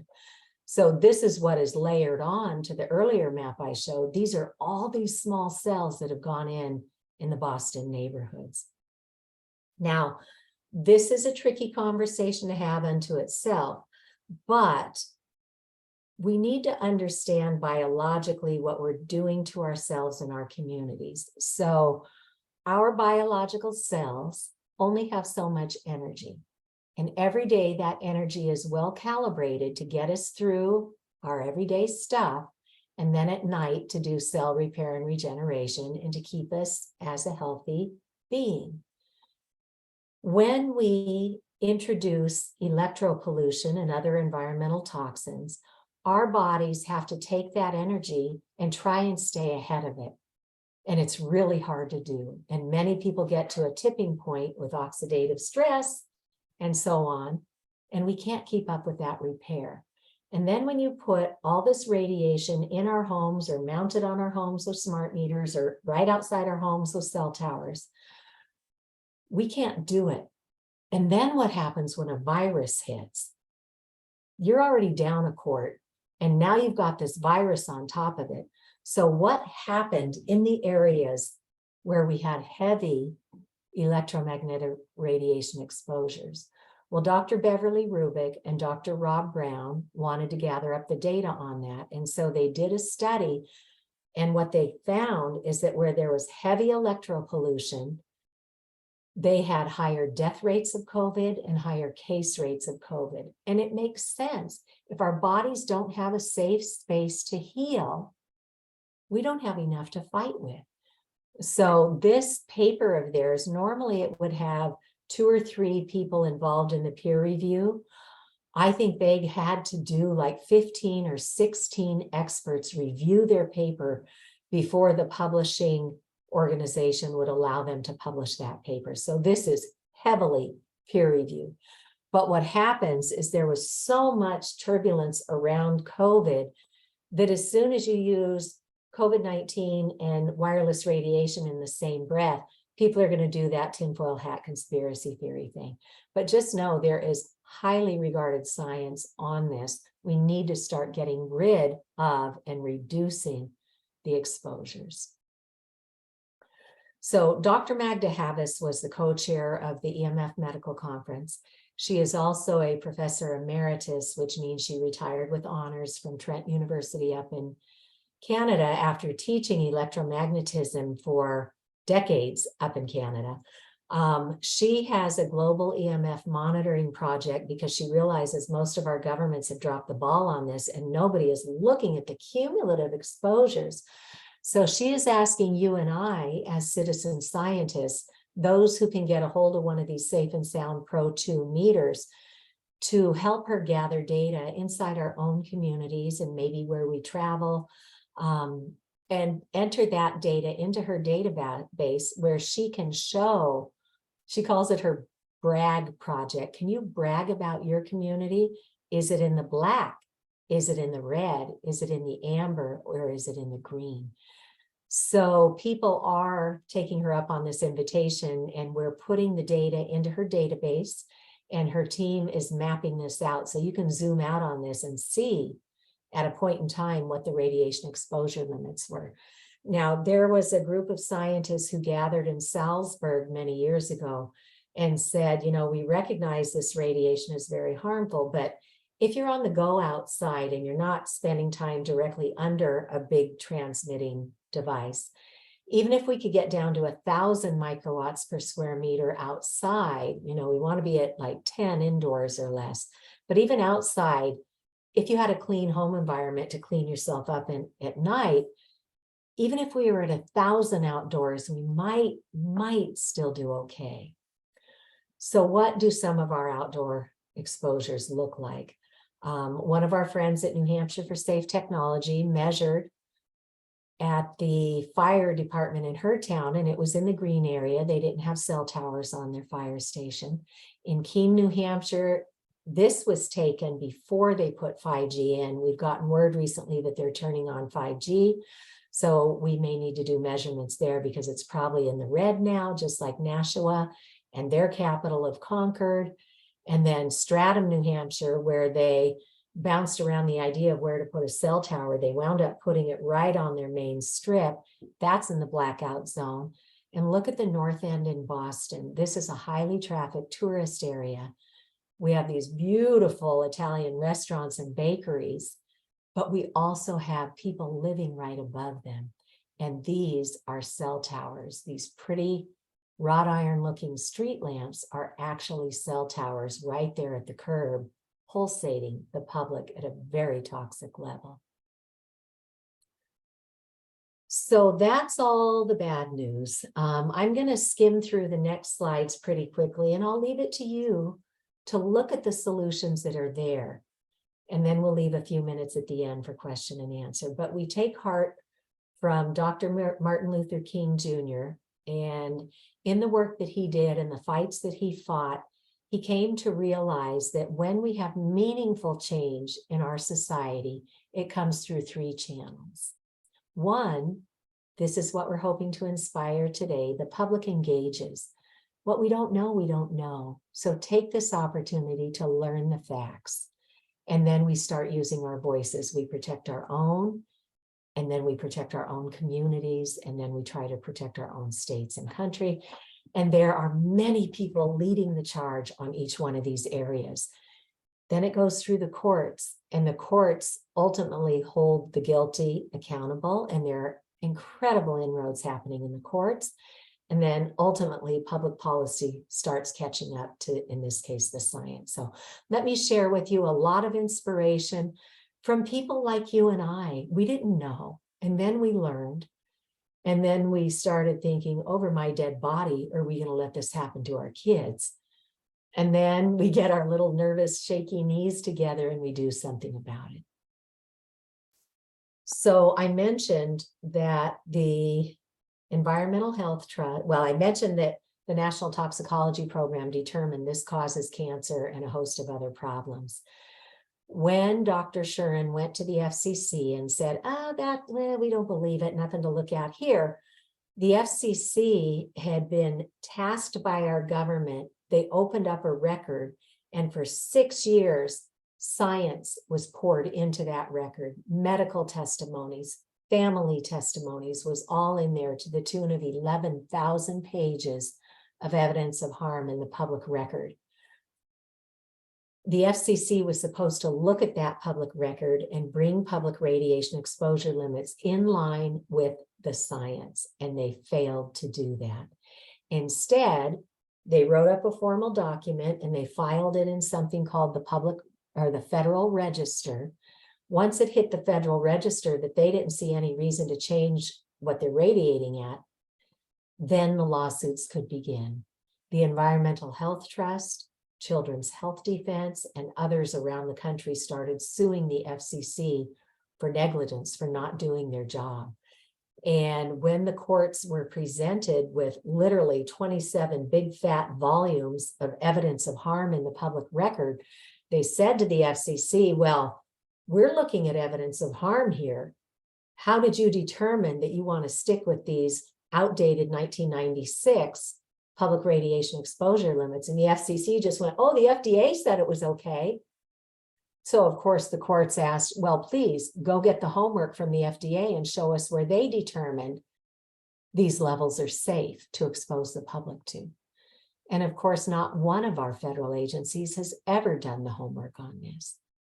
So there is no federal agency protecting you and I. They are protecting public interests. And so the courts ruled against the FCC, and one of the terms I learned is that they remanded it back to the FCC, because our courts don't like to tell our federal agencies exactly what they have to do. They want to give it back to them and say, you need to do better. Well, it has now been 2 years since the court ordered the FCC to account for vulnerabilities to children, to the elderly, to those with existing health compromises who are especially vulnerable to this radiation, to account for infertility, to account for neurotoxicity, to account for the impact on the environment. It's been 2 years and the FCC has done nothing. And in fact, now the FCC is making a push to put wireless radiation on our school buses. Great. Let's put our kids in a metal container, give them all a radiating device, put a radiating access point in the bus, and send our kids off and roll. It's a nightmare waiting to happen. But that's the state of our federal agencies. But there are lawsuits happening all over the world and great inroads being made. And I want to share with you, I sat out in Pittsfield, Massachusetts, where Verizon put that cell tower on top of the neighborhood that made 17 children and adults so sick they had to abandon their home. These citizens have been bringing the facts to their town for 3 years. Halfway through, the town told the Board of Health, okay, I guess you guys better investigate this, and they did. They spoke with leading scientists, with leading doctors, with leading engineers who actually understand the biological effects, and became the first in the United States to issue an emergency order to Verizon to come to the table and tell them why they shouldn't issue a cease and desist order on this. And Verizon, being Verizon, went to the courts instead and said, we don't think that's legal. We wanted an injunction against that Board of Health emergency order. So the Board of Health did their research and said, we're probably going to have to take this to court. It will cost maybe up to $84,000 or $86,000. And the town mayor and the town city councilors that ordered their Board of Health to look at this would not back their Board of Health to bring these families home. So now there's a civil lawsuit because the Board of Health was bullied into rescinding their emergency order. Now there's a civil lawsuit that we hope will be resolved by the end of this year to restore the power to the Board of Health to do their job, which is to protect the citizens and the environment, regardless of what the FCC says. those FCC guidelines only apply to the installation of those cell towers and where they can put them. The Board of Health believes it's their jurisdiction. If there's a toxin in the environment, the Board of Health is legally responsible for fixing it. So this is a first in the country, and we are all looking at this. And another really encouraging thing is that the state level Massachusetts Association of Health Boards, which offers legal guidelines to all of the different town boards of health, they already have 4 pages of caution on cell towers in their legal guidelines. And they wrote they call it an amicus brief. It's a friend of the court declaration. They wrote a declaration to the court saying, we believe the Board of Health and we believe those citizens, Verizon needs to move that cell tower. So incredible resources for you to tap into these links and take to your town and have these conversations. So these lawsuits are happening all over the US and all over the world. But again, we don't hear about it through mainstream media. So we hope that by presenting this to you, you will quickly be able to come up to speed. Same thing, New Hampshire, with great thanks to Deb Hodgson and her colleagues in New Hampshire who all testified. We brought in world-leading experts to testify, and New Hampshire became the first in the United States to take this on. In 7 months, we got it through their House of Representatives, through their Senate, and under the governor's pen, who signed it into law, that we have 1 year to investigate this issue, even during the pandemic. This groundbreaking report is free and available online. It cost me about $50 to print up. I went to Staples, but it's the best $50 I've invested, because this and that Pittsfield Board of Health, those documents are the strongest to take to your town and say, I know this sounds crazy. I know we've heard a lot of different messaging from industry, but look what happens when a government actually investigates. They document the conflicts of interest with the industry, and they make 15 recommendations on what we need to do. Dr. Kent Chamberlain was the chair of the New Hampshire, University of New Hampshire, Department of Electrical and Computer Engineering. And he thought this would be easy. Of course, wireless is fine. And when he got appointed to this commission and started researching the highly credible peer-reviewed science, he did a complete about face. And now he's trying to help solve this problem. So he has a good, I think, a 20-minute presentation here, and he makes his slides available because he will give you the facts if you can get somebody to listen. So now the trick is to try and get legislation to implement the recommendations in this state commission report. Don't put new equipment right on top of people. Put those setbacks in place. Get a registry of harm, because right now people have nowhere to report that they're being endangered by this. And even Frank Clegg from Microsoft Canada sent in testimony declaring that wireless technology is no longer advanced technology. It has outlived its useful life as a main source of connectivity. We may still need it for certain emergencies on the go, but we should all have hardwired technology to and through the premises with no radiation indoors. So we have been trying to get legislation passed in New Hampshire. Maine came up with another good commission bill this session. Connecticut, Representative David Michel tried to get a bill passed to address the smart cells and the smart meters. We've had bills here. You're welcome to go listen to the testimonies we've given and to see the bills. We've been trying for years to get a commission done. We want to protect children from handheld devices. We want to protect everybody inside of our schools. We want those smart meters not on our homes, and at the very minimum, the right to opt out of them without being charged, an extortion fee if you need to have safe technology. And we have a new bill this writes to strengthen our civil rights laws so that we have a right, if we're getting sick from this wireless radiation, to go access society without going into a doctor's office or a grocery store or the hospital or the veterinarian for your pet and getting radiated. We should have a right to ask to go to a safe space in their facility. Hotels, right? Same thing. And then we have a bill. Massachusetts already has something called MAVEN, which is our registry of illnesses and disease. And we're asking that electromagnetic sensitivities now be recognized, which wouldn't be hard to do. You just add it to the registry, and then our boards of health and our doctors can start reporting into it the number of cases that they are seeing. Once we have better data, we can set better public policy. So much is going on. You can see bills in other states. You can see the industry comes in and tries telling our towns, oh, nobody else cares about putting a cell tower on top of your school or in your neighborhood. Those are just the NIMBYs, the not in my backyard people. And our towns don't know any better, so they believe it. How would they know that at Americans for Responsible Technology, they've already got 150 groups listed all over the United States that are working on this. So this is happening, and towns are effectively changing their zoning code. That's where the law lands on how close a cell tower can be to a home or a school or other sensitive areas like healthcare facilities and playing fields and our recreation areas. So people are getting this done, but we don't hear about it in the media, so it makes us think we have no chance.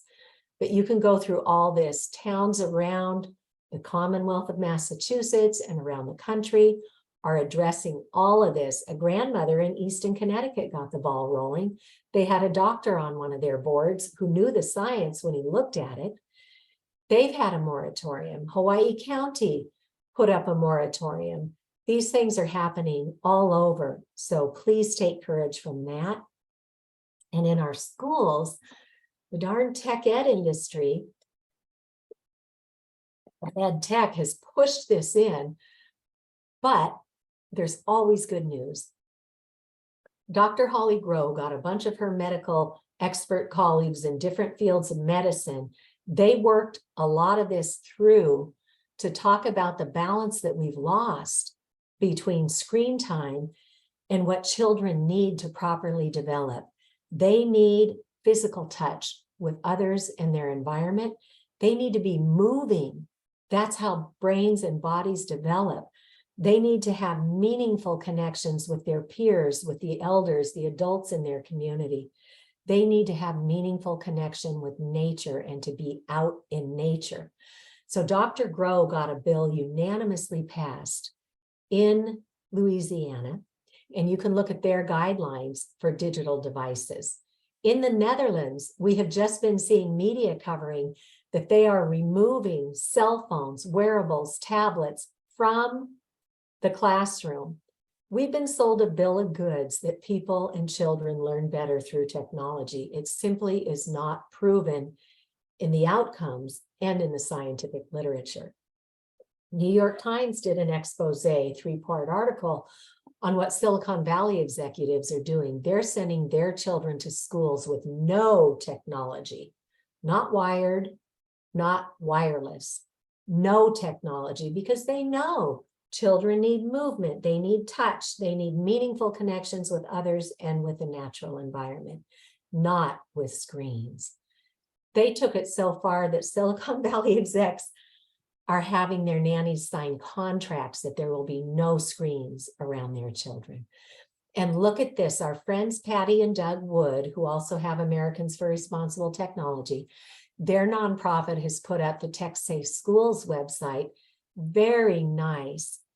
They have materials to give to your schools about the legal and the health risks, and most importantly, how to get in there and fix it. So all sorts of great resources. The Massachusetts Breast Cancer Coalition worked with experts, and they now have kindergarten through grade 12 curriculum on prevention around wireless radiation. Dr. Alexia McKnight, who was the veterinarian radiologist who got so sick from the smart meter, she and I were brought into her children's schools to do 4 professional development sessions throughout the day. And we train their teachers on this. So we have like a 45-minute video that you can bring to your schools. And then we can train the entire school district, an entire office or community literally in about a half an hour online with our little course. And then our friends at the Environmental Health Trust have so many printable resources in addition to all the science that you can get your hands on. So please use what we've got, do what they have done to get Maryland to be the first public health agency in the country to recommend hardwiring in schools. And they recently came out with a fact sheet. So these are powerful things that will speak to your schools. And, you know, there's already a set of low EMF best practices to make a good green school. And during the pandemic, the country of Cyprus put out safe recommendations for using technology at home. Hardwire. If you have to have something radiating, only use the one antenna you need and for as short amount of time as you can, and do well to keep distance from anything that is radiating. So then, you know, look at this. The first medical school textbook has now been published this year. I mean, how incredible is that? And Dr. Cindy Russell and others have a whole website for our healthcare teams. And we now have that EMF medical conference. We have resources for people in all these industries to credibly bring them up to speed on this issue. So some people are do-it-yourselfers. Some people look at these wires and go, oh my gosh, I'm never going to be able to figure that out. Well, there is an entire profession of building biologists who are highly trained and certified to be able to come into a space and take tests, not only for the wireless radiation, but for the dirty electricity and the improper grounding on the electrical and magnetic fields. They can also measure for mold and VOCs and formaldehyde and test your water. They can help you get to a clean indoor environment. And then this award-winning film, Generation Zapped, I was so honored to have the work that I did, you know, with my schools featured for a small segment in there, but they've got the scientists and the doctors, and it's beautifully done. So it's not like gloom and doom. It's here's the issue, here's the facts, here's what we can do about it. And it's now available on Amazon Prime. Most of our libraries have streaming services now that carry this film, or you can just, you know, buy it for $10 online or rent it. But that's a great way to have this conversation with your neighbors and your loved ones and your colleagues and say, look, I know this is going to sound crazy because we all depend on our wireless tech, but it looks like there's some major health problems here. And even on our public broadcasting service station, Bert Wolf on his travel show has 2 half-hour episodes on this with experts. And then Americans for Responsible Technology have an amazing toolkit here for you to get stuff right there and take it to your town. Letters to the editor, a thing on the science, a thing on what it's doing to our planet, you know, municipal codes that your town could adopt, a whole template and a checklist, and then ones that have already been put in place, real ones that your towns can look at. So again, we need to start setting the example, start looking at what our tech habits are, set limits for ourselves and our children, because you know our kids are monkey see, monkey do. If we're always in front of a screen, that gives them permission to do what we're doing. So we have to model good behavior, get back to doing what we used to do, connecting with others, doing creative things, getting out in nature, helping a neighbor, all those good ways for us to be good human beings. And this book, there's another full body of science that talks about those electrons that we get from the earth, and that's earthing or grounding. And Dr. Laura Conover came up with this book that takes it through all 4 seasons, because here in the Northeast, I can't get out and do grounding naturally because there's snow on the ground. But she teaches us how we can ground naturally all throughout the year. So I love that book and recommend that one too. And then, as I said, we've got all sorts of resources to credibly do this at the town level. The Centers for Disease Control and Prevention already has the ALARA principle for the ionizing radiation, which is the sun, the X-rays, the gamma rays. They say 3 things. You want to spend as little amount of time in radiation as you can. So time. You want to create as much distance from anything that's radiating as you can. So distance. And 3, if you can't get away from it, you should shield yourself, which is why we wear a lead apron when we go in for an x-ray on our teeth and stuff. Same principles apply to this man-made, non-ionizing, low-level, non-thermal microwave radiation. Time, distance, and shielding. Shielding is tricky. Try and get a building biologist to help you with that, because there are some pitfalls. You don't want to get yourself trapped in an area that's shielded, and then somebody brings in a wireless device that's just going to bounce off the shielding and hurt you worse. So it's got to be done carefully. But we have all these incredible resources for our towns. And like with our personal stuff, it's important for our towns to measure against the biological effects, not those silly FCC limits that never protected us anyway. So next step, first we have to admit there's a problem. There is no safe level of man-made radiation, so we need to start reducing it. And I am doing with Deb and our friends at New Hampshire for Safe Tech and others, we're doing these free webinars for your benefit. Come back time and again and keep learning with us and use these resources. And I can be brought in to do presentations to towns, to health boards, to lighting boards, to select boards. You know, I'm happy to do that. That's my happy place, is teaching about this. And let's get this going at our schools, because the industry is pushing more and more. And start where you are. You know, all of us have connections. Maybe we belong to professional associations. They're always looking for speakers. So if you can do the introduction, I can take it from there, teach the contact point what this issue is, and then hopefully they would bring me in to speak on this. So next steps, all of our towns, now that tech is here to stay, we need tech safety committees. We need our towns to understand that at a minimum, we should offer a no-fee opt-out and then stop transmitting, get the engineers to fix the problem. And all of our public spaces, our libraries, our schools, our town halls, our senior centers should all be hardwired. And use the tools that are there. And most of our town attorneys are great people, but they are way out of their league when it comes to the wireless industry. We need to engage attorneys like Andrew Campanelli, who used to do law for the industry. When he figured out what they were doing, he switched teams, and now he represents individuals and towns. And he can, for like $8,500, assess your existing zoning code, tell you what the gaps are, and tell you legally what you can put in your zoning code to make the industry go, uh-oh, they figured us out. We're going to move on to the next town. So tell our towns, don't be afraid to shell out that money, which is really small change for our town budgets. So for today, start noticing what is radiating around you. What little things might you be able to do? You know, create that sleep sanctuary, because if we're not sleeping right, we're going to hit a tipping point. Start digging around for your Ethernet cables and buying adapters and using airplane mode as much as you can.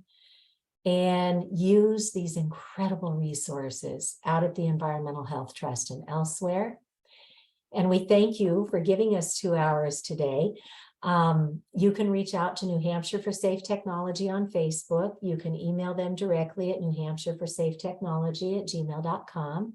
You can go to my website at Massachusetts for Safe Tech, and we've got tons of resources there for you.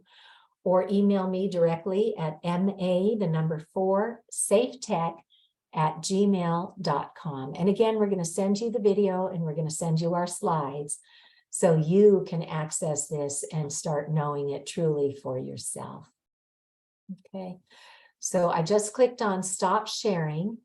And Deb, are there any questions that folks would like to have answered before we sign off? There weren't any in the chat, but I believe Sydney has a question. Okay, Sydney, go ahead and unmute.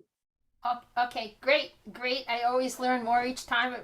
I just realized I just bought some more Ethernet cables to run some more things, and I thought, oh, are they shielded or not shielded? So I was doing research.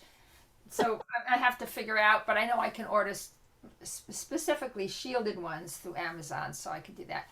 But the other thing I was going to ask is with that the Stop Big Government Takeover card that you had so kindly done some. Thank you for making sure Doug had that correct link on the back. Yes. That was the other thing is you created some shareable documents of this from Squarespace. Okay, Easy to do because we have another one that I'd like to have that done for. This is not a mailer. It's a Fatal Constitutional Flaws card. It can't be. It's not a postcard because it's got everything's full on the back, but it's a Yeah. great handout. it is. And now that we're going back out into society again from the pandemic, these are great to hand out to your town, your schools, to your own legislators. So yeah, if you send me the PDF files, I can convert them to a link online for you. Okay, and there is a correct link on the back here, going to the BBI Broadband International Legal Action Network. That's Julian Gresser, the attorneys. Yeah, that's the correct link on the back there, and then you can go there and you can watch that legal webinar. Just by Excellent. typing in that, and you can just go to the BBILN website. And then it has a quote by Andrew Campanelli and Julian Gresser and Scott McCullough's stuff on the back. So this is. I know. So Sydney and I are talking shop, but those are three of the nation's leading legal experts on this. These are attorneys who are doing the lawsuits. So very powerful handouts for everybody to have. Yeah, and the last thing I just wanted to say was that do you know of any registry of harm for EMF illness other than what different states I mean, do you know of any national registry of harm where people can go in and register their issue? Because I don't off the top of my head. I think again, people are trailblazing right now to try and get that done. But I would encourage you to also reach out to Sheena Symington up in Canada. And Sheena works very closely with Dr. Magda Havis. And Sheena has the Electrosensitive Society website. Okay. And she does a regular weekly support group for people with electromagnetic illnesses. And I would think that if anybody knows of a registry, it would be her group. Yes, Because and they are. is she where's she based, Sheena? She's in Canada. Oh, so these are Canadians, but we can But US citizens go to her support group too. yeah, because They know. I believe the two attorneys, Julian Gresser and Scott McCullough, have recently been talking about how important this is to create a national registry of harm for this issue, EMF illness. Yeah. And that way they can both refer to that registry of harm to show the huge amount of people that are affected. So Right. you know, Yeah, and the industry is going to fight that tooth and nail, we know, but Libby Kelly and Sheena and Dr. Havis and Susie, oh, I can't pull up Susie's last name right now. They have been working with the gentleman who chairs, I think it's Chair Gallegos, who chairs the National Disabilities Council. And he has had them on to present at their disability forum. So they are working as hard as they can at the national federal level with the Disabilities Council. And I should think that would be a good place to talk about having a registry of harm too, since it is. thank you. You're welcome. All right. Peggy has her hand up as well. Peggy, Hi. thank you for staying with us and for your patience. Oh, thank you, Cece. This was such a wonderful webinar. I just learned something new every time. So I can you hear me? I can. Okay. So I just wanted to give you an update on where we are in Idaho. Oh, excellent. So we have submitted our appeal to the Idaho Supreme Court for our smart meter non-consent. And so we're getting some funny treatment from the Attorney General's office. And the IPUC is trying to be a defendant in with Rocky Mountain Power. And then there are 6 co-complainants, and the Public Utility Commission bundled us into one case. even though we were all 6 individual complaints. Yeah, that's not uncommon. That's what they did with the FCC versus Environmental Health Trust versus FCC. There was EHT, there was Children's Health Defense, and then there were a bunch of other lawsuits, and the courts just merged them all together. Well, so the Attorney General's office wrote a letter. We found it Friday on October 6th. It was dated October 10th, giving advice to the public utility to unbundle our cases. Wow. Wow. So my husband, we don't have any representation. So Scott McCullough has said he does not do state PUC cases at this time. Syrian Glimstead has declined representation. Health Freedom Defense Fund, they're maxed. They won't represent us. No local lawyer in Idaho, Wyoming, and our eastern Idaho area will represent us. So my husband is doing this with the help of our little group of co-complainants, and we're moving forward.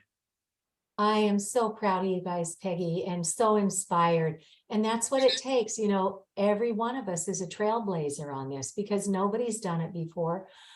Groups that we thought would want to partner, like others that you checked in with, they're all often volunteers who are just maxed out with the efforts that they're leading, and resources are always short. So it's so wonderful when citizens say, okay, there's a roadblock, but you know what? We're not stopping.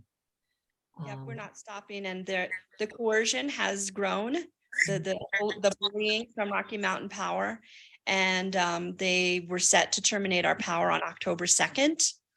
And this bundling that the Public Utility Commission did has been a savior in a way, because Rocky Mountain Power disregarded it essentially, but we were able to remind the public utility what they did, and they had to go remind Rocky Mountain Power. And so the termination has been paused again. Great. You know, delay as much as you can, right? I just thought of something that may be useful to you.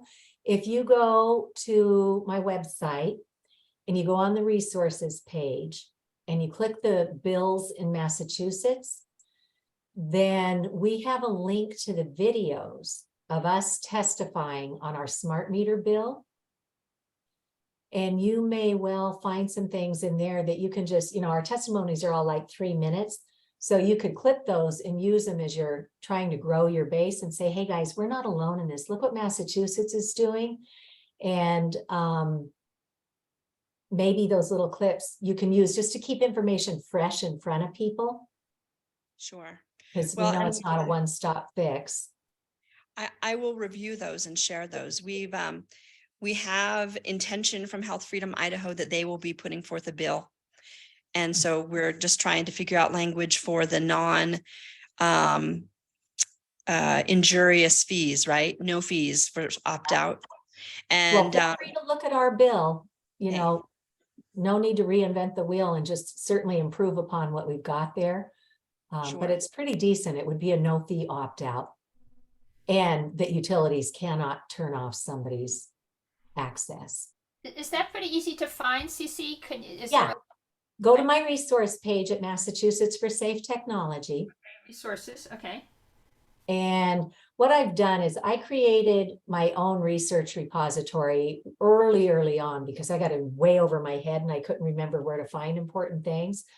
So being a tech writer, I just started organizing important things that I wanted to revisit or share with others. So I created my research repository and called it Understanding EMFs, because I don't understand EMFs, you know. And so I just have different pages. And so at Massachusetts for Safe Technology, I just include a link to each one of my pages in my research repository. And you'll find one on the Massachusetts bills, and then you'll find one on bills in other states. And there's no bells and whistles. It's not fancy or pretty. I'm just putting the facts in and how you can get to the actual resources. So you should be able to skim it real quick and pull out what you need. And so on that Massachusetts bills page up at the top, I've got a link to the testimonies that you can go listen to. And when you go into the YouTube videos, in the description, I've got them bookmarked so you can jump right to whoever you want to get to. So maybe that'll save you some time too. So that's resources, Massachusetts bills, and then you look for the testimonies. Okay. Yeah. Super. Okay. Thank you so much, Cece. You're so welcome, and thank you for everything, sending good energy your way, and don't stop. Okay, we won't. We're gonna see this through. We just need to get to November 1st. That's when the winter moratorium starts. Okay, and you know, I have Zoom, so if sometimes it helps to have somebody else saying the same thing, and then people go, oh, well, maybe. So if you ever want to set up a forum and invite me in to speak, that's an opportunity too, if it would help. That would be great. Okay. Thank you. All right, everybody, if that's all, we will call it a day, and thank you for staying for 2 hours with us, and reach out with questions. Thank you, Cece. Thank you. You're welcome. Deb, do you want to stop recording and then we can just touch base real quick? Sure, hold on. We have Let me time. find it.